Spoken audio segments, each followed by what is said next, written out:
আসসালামু আলাইকুম বন্ধুরা, আমি মোহাম্মদ তৈয়বুর রহমান। তো বাংলাদেশের অন্যতম স্বনামধন্য একজন বক্তা মাওলানা আনিসুর রহমান আশরাফী। তো তার কিছু ওয়াজ শুনলাম। ওয়াজ শুনে আহ, মানে এমন ধাঁচের ওয়াজ তিনি করেন যে ব্যক্তিজীবন পাল্টে দেওয়ার মতো। বর্তমানে তিনি যুবতীদের নিয়ে বেশি আলোচনা করেন, তার আলোচনার ভিতরে বেশি যুবক যুবতীদের নিয়ে। তো তিনি ব্যক্তিগত জীবন, সামাজিক জীবন, রাষ্ট্রীয় জীবন, পরকালীন জীবন, কবর, জান্নাত জাহান্নাম এগুলো নিয়েই বেশি ওয়াজ মাহফিল করতে দেখি। তো তার যতগুলো ওয়াজ আমি শুনেছি, আসলে জীবনকে পাল্টে দেওয়ার মতন ওয়াজ। এমন বক্তা যদি বাংলাদেশে আরও কিছু থাকতো তাহলে হয়তোবা আমাদের ব্যক্তি জীবনকে খুব সহজেই স্পর্শ করে যেত এবং প্রত্যেকটা যুবক যুবতী যাদের ভিতরে আল্লাহর ভয় আছে অবশ্যই তারা পাল্টে যেত।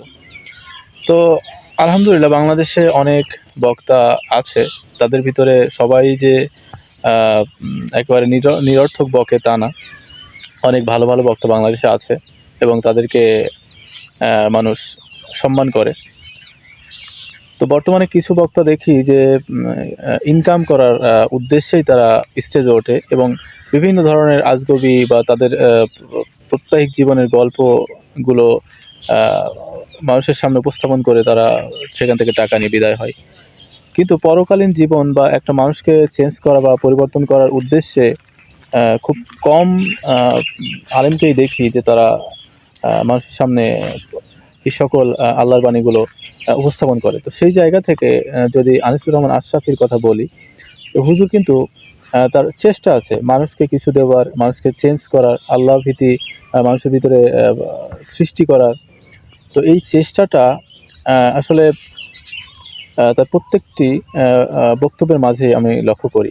কয়েকটি বক্তব্য তার দেখলাম ফেসবুক, ইউটিউব অথবা টিকটকে প্রচুর চলে তার এই বক্তব্যগুলো এবং মানুষ ধৈর্য ধরে তার বক্তব্যগুলো শোনে। মহান আল্লাহ তাকে এমন কিছু জ্ঞান দিয়েছে যে জ্ঞানের দ্বারা মানুষের হৃদয়কে ছুঁয়ে যাওয়ার মতো বক্তব্য তিনি রাখেন এবং তার মতো বক্তা বাংলাদেশে আরও কিছু দরকার। তো বাংলাদেশের স্বনামধন্য বক্তা অনেকেই আছে, যেমন ডক্টর মিজানুর রহমান আজহারি, তারপরে আমির হামজা, নজরুল ইসলাম কাসেমি, আহমদুল্লাহ, এছাড়াও আরও অনেকে আছে। তো এক একজন এক এক ধাঁচের বক্তব্য রাখেন এবং এক একটা টপিক নিয়ে আলোচনা করেন। তো যাই হোক, এইরকম বক্তা যদি বাংলাদেশে থাকতো আরও কিছু, তাহলে খুব সহজেই মানুষকে পরিবর্তন করা যেত বলে আমি মনে করি। তো যাই হোক, মহান রব্বুল আলামিন আমাদের বাংলাদেশে এই ছোট্ট একটি দেশ হিসেবে অনেক রহমত নাজিল করেছেন এবং রহমতের মানুষগুলো তিনি বাংলাদেশে রেখেছেন এবং তাদের মুখ থেকে জ্ঞানগর্ভ আলোচনা আমরা শোনার সে সুযোগ পেয়েছি, মহান রব্বুল আলামিন করে দিয়েছেন। তো এই জন্য মহান রব্বুল আলামিনকে অসংখ্য অসংখ্য শুকরিয়া এবং আরও শুকরিয়া জানাই যে এই সকল আনিসুর রহমান আশরাফি আমাদের বাংলাদেশের বুকে জন্মগ্রহণ করেছেন এবং তারা আমাদের মাঝে দিন প্রচার করছেন এবং আমরা সেগুলো শুনছি এবং আমাদের নিজেদেরকে পাল্টানোর জন্য চেষ্টা করছি। তো এরকম আলোকিত মানুষগুলো আমাদের বাংলাদেশে আরও দরকার এবং আমরা চাই যে এই সকল আলোকিত মানুষদের পাশে থেকে আমরা নিজেরা আলোকিত হই।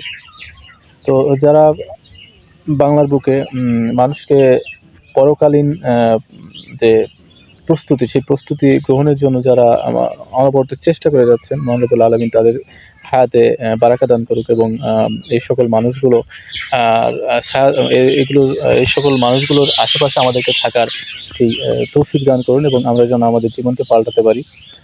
তো এই যে মাওলানা আনিসুর রহমান আশরাফি, তো মহান রব্বুল আলামিন তাকে হায়াতে বারাকা দান করুক। তিনি এই সকল জ্ঞানগর্ভ আলোচনা যেন আরও দীর্ঘদিন ধরে করে যেতে পারেন এবং তার এই সৌন্দর্যমণ্ডিত কথাগুলো বা জ্ঞানগর্ভ আলোচনা যেন আমরা আরও শুনতে পারি, সে তৌফিক আল্লাহ দান করুন। এবং সামনে আসন্ন রমজান, এই রমজানকে ঘিরে আমরা যেন আমাদের জীবনকে বদলে ফেলতে পারি এবং রমজানের যে পূর্ণ হক, সেই হক যেন আদায় করতে পারি। মহান রব্বুল আলামিন আমাদেরকে সেই সুযোগ করে দিন, আমিন। এবং এতক্ষণ আপনারা যারা আমার সাথে ছিলেন অবশ্যই আমাকে একটু সাপোর্ট করবেন এবং চ্যানেলকে এগিয়ে নিয়ে যেতে পারি যেন, সেই জন্য চ্যানেলটি সাবস্ক্রাইব করে ভিডিওতে লাইক দিয়ে ভিডিওটি শেয়ার করতে বলবেন না। তো ভালো থাকবেন সবাই, আসসালামু আলাইকুম।